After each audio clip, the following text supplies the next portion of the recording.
बिस्मिल्लाहिर्रहमानिर्रहीम। आबाब-ए-ज़ी वक़ार, अस्सलामु अलैकुम व रहमतुल्लाहि व बरकातहू। मैं हूं प्रोफेसर खिज़र अब्बास और आप देख रहे हैं मेरा YouTube channel professor Khizar Abbas. पहले इस चैनल का नाम रियल टीवी FTA था, मगर मैंने इसका नाम अपने नाम पे रख दिया कि मशहूर हो तो अपना नाम हो और अगर गुमनाम रहे तो भी अपना ही नाम रहे। छोड़े परे क्या रखा है दूसरे नामों में, अपने नाम को ही ब्रांड बनाना चाहिए। तो आज के इस मोटिवेशनल या यूं समझें कुछ समझाने वाली बात करने लगा हूं मैं आपसे। तो मेरा आपसे एक सवाल है, इसका मुझे आप जवाब दे दीजिए कि मैं अपने घर से तो आपको निकाल सकता हूं, लेकिन किसी के घर से आपको नहीं निकाल सकता। ये एक हकीकत है, क्योंकि मैं अपने घर का मालिक हूं। मैं उस पे ताला भी लगा सकता हूं, उसमें किसी को आने दूं, किसी को जाने दूं, तो ये मेरा अख्तियार है। लेकिन जो चीज मेरी नहीं है, जिस चीज पर मेरा कोई अख्तियार नहीं, अगर मैं जबरदस्ती उसका मालिक बन जाऊं और उसके बारे में फैसला करना शुरू कर दूं कि मैं फलां को जाने दूंगा और फलां को वहां से निकाल दूंगा, तो ये मेरी हदों का गलत इस्तेमाल है।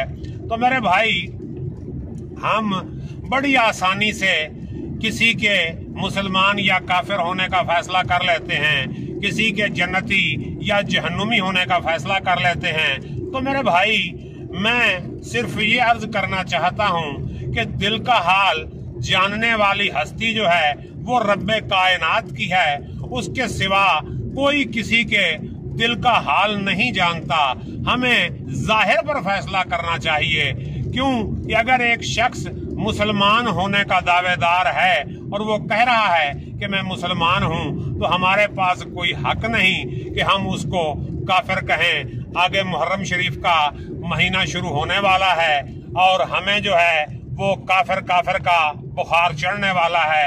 हम जो है कुफ्र के फतवे लगाना शुरू कर देंगे कि फलां काफिर है, फलां काफिर है, फलां मुशरिक है, फलां बेदीन है, फलां जन्नती है, फलां जहन्नमी है।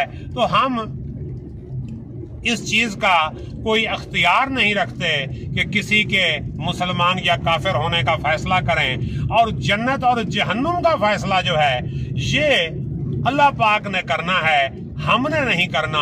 और करना कब है? उसने कयामत के दिन करना है, जब तमाम लोगों के आमाल तोले जाएंगे। अल्लाह पाक कुरान में फरमाता है, मैं यामल मिसकाल ज़र्रतिन खैरन यरा व मैं यामल मिसकाल ज़र्रतिन शर्रन यरा।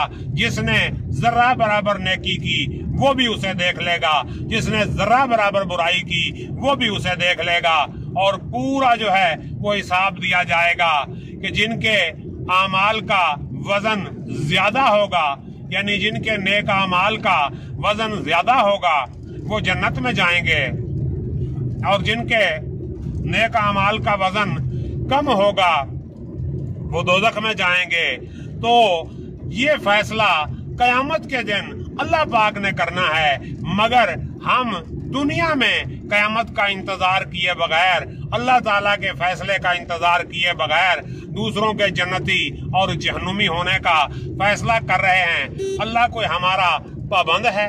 अल्लाह कोई हमारा मोहताज है कि वो हमारी बात मानेगा? भाई हम किसी को काफिर कहें, अल्लाह के यहाँ वो मुसलमान हो, तो हमारे पल्ले क्या रह गया? और हम किसी की जहन्नम का फैसला करते फिरें और कयामत के दिन अल्लाह हमें जहन्नुम में भेज दे, अल्लाह ना करे, और उसे जन्नत में भेज दे, तो हमारे पल्ले क्या रह जाएगा कि हम तो उसकी जन्नत और जहन्नुम का फैसला किए जा रहे हैं। तो आखिर पर मैं एक शेर जो है वो आपकी खिदमत में पेश करता हूँ। किसे जहन्नुम में भेजना है, किसे वो जन्नत अता करेगा, ये फैसला तुम खुदा पे छोड़ो, ये फैसला बस खुदा करेगा। भी हम कौन होते हैं किसी को जहन्नुम में भेजने वाले और किसी को जन्नत में भेजने वाले? भी जहन्नुम भी अल्लाह की है, जन्नत भी अल्लाह की है। जिसे चाहे वो अपनी जहन्नुम में डाल दे, जिसे चाहे वो अपनी जन्नत में भेज दे।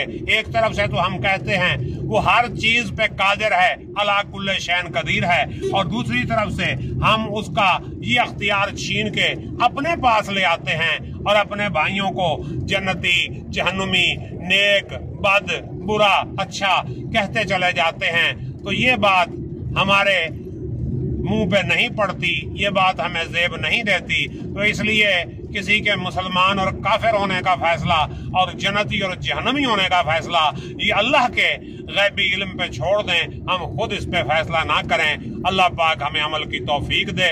अल्लाह हाफिज, अपना ख्याल रखिएगा।